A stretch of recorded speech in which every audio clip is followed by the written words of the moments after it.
For years, Southern Europe was seen as the Eurozone's weak spot. According to most mainstream commentators, at least in Northern Europe, Greece, Italy, Spain and Portugal were the problem children, drowning in debt and deficits, who would have to be bailed out by their more responsible northern peers.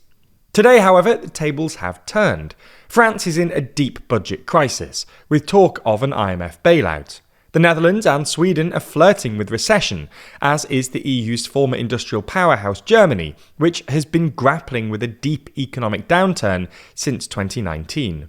On the other hand, Southern Europe has bounced back. Spain's growth outpaced its larger Eurozone peers last year. Italy's government has proven more fiscally cautious and stable than investors had anticipated, and Greece is enjoying a years-long recovery from the debt crisis that saw its credit rating lifted to investment grade in 2023. So in this video, we're going to look at why Southern Europe is suddenly outperforming the economic powerhouses of the North, and whether this can last.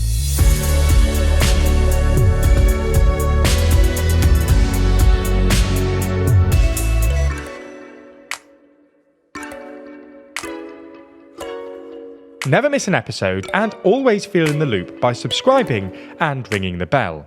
So let's start with a bit of context.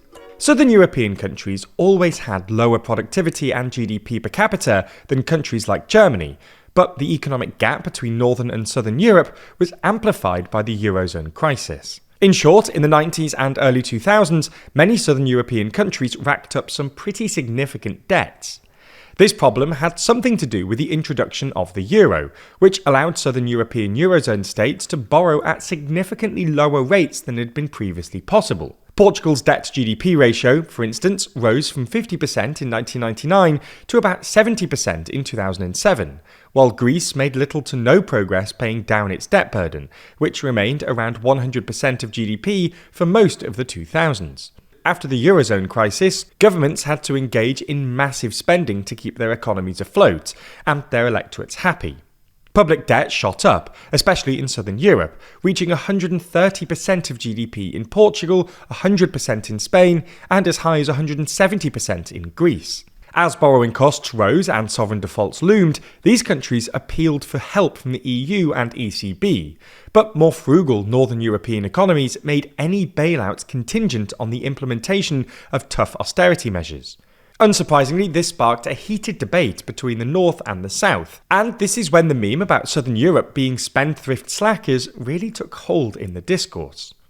In the end, austerity won out, leading to brutal public service cuts and years of economic stagnation. Eurostat data from 2016 shows that there was still a very clear economic divide between the North and South in the aftermath of the crisis. Italy's situation is especially noticeable. Whilst productivity was 9% higher than the European average in 2005, it gradually shrunk over the subsequent 15 years or so. Similarly, Spanish productivity was roughly at the European average before the crash, but fell to about 6% below, while remaining well below the European average in Greece and Portugal. However, in the last few years, Southern Europe's economies seem to have recovered, and their growth even outpaced that of the North. Between 2017 and 2023, Southern European economies outgrew Germany by about 5%, and according to recent IMF data, Southern Europe is expected to continue outperforming throughout the rest of this year, and well above the Eurozone growth average. The one exception is Italy, which expected to see a bit of a slowdown in 2025, although we should note that comes off the back of a remarkably impressive post-pandemic recovery. Spain's economy has particularly stood out from the pack. Clever policies helped keep inflation relatively low, and in 2023 its economy grew by 2.5%, 5 times more than the Eurozone average. Strong growth continued into 2024, and the latest Eurostat data forecast 2.6% growth in 2025. Greece's economy grew 2.3% last year, and is expected to grow by 2% this year. And Portugal isn't doing too bad either. It marginally beat its government forecast last year, achieving 1.9% of GDP growth, and is expected to continue growing this year. Southern European economies have also been able to balance their books, and most are meeting the EU's budget rules, which require member states to keep deficits below 3% of GDP. Spain, for example, recorded a deficit of 3.2% in 2024, and is expected to bring it down to 2.8% this year. Italy has cut its deficit to 3.4%, nearly half of what it was the year before. Meanwhile, Greece, Cyprus and Portugal have gone one better by running budget surpluses, putting them in the same camp as Ireland and Denmark, the only other EU countries to post surpluses last year. Meanwhile, France, Europe's second largest economy, is struggling to rein in spending.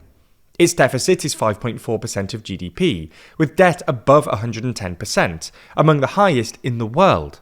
Even Germany, once regarded as a bastion of fiscal orthodoxy, is in a fiscal pickle. Despite scrapping the debt brake to borrow more money, in late July, Merz announced that the country was still looking at a roughly €170 billion black hole in its budget through 2029, largely thanks to weaker than expected tax revenues. This is why Southern Europe's government bonds are also performing well, a sign that investors have faith in their economies. Southern European borrowing costs are now much closer to Germany's, and for certain bonds, Spain and Italy now enjoy lower borrowing costs than France. So, why is the South doing so well? Well, there are a few reasons we can number. The first reason is that austerity has, in a very limited sense, worked. After more than a decade of significant structural reforms and austerity, including spending cuts and tax increases, Southern European economies have become more fiscally prudent than they were pre-2008.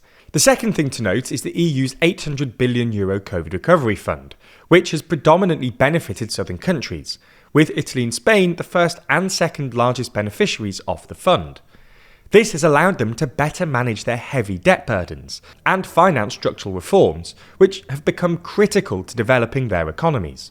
Italy has estimated that the EU funds alone will boost their GDP by 3.4% by 2026. Third, in general, southern European countries were also less exposed to the withdrawal of Russian gas, which meant they weren't too affected by soaring energy costs and the crisis that followed, which dampened industrial output in northern economies. Finally, southern Europe has been lifted by a powerful rebound in tourism since pandemic restrictions ended, which accounts for a significant portion of their total GDP, a trend that keeps gathering pace. Spain, for example, recorded a record €126.1 billion in tourism revenue last year, and the momentum hasn't slowed, with revenues so far this year already up 7.2% compared with 2024. Now, it's important not to overstate these gains. Southern European countries have endured a decade of stagnant growth, debt still remains high, and wages still lag behind northern counterparts.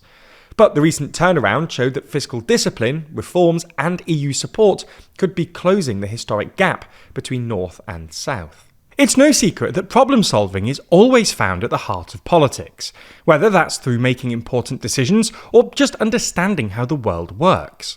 Here at TLDR, we want to stay on top of our problem solving too, so that's why we use Brilliant. Brilliant is an incredibly comprehensive online learning platform that helps you become a better thinker and problem solver, designed specifically to teach you everything from maths, data analysis, programming, and AI from the ground up. You don't need a fancy degree or to have dedicated hundreds of hours to studying, as Brilliant gets you stuck in at the perfect level, allowing you to first start with mastering the foundations, then helps you level up to increasingly challenging problems. Take their fantastic data courses, for example. Whether you're starting fresh or continuing your learning journey, Brilliant offers everything from basics, like data visualizations, to advanced topics like algorithms and regression models.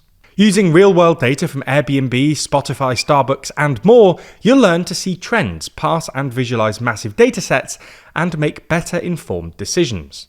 To start tackling those problems and try Brilliant for free, visit brilliant.org/TLDR, scan the QR code on screen, or you can click the link in the description. By doing so, you'll also get 20% off an annual premium subscription, and they'll know that you came from us, which really helps us out.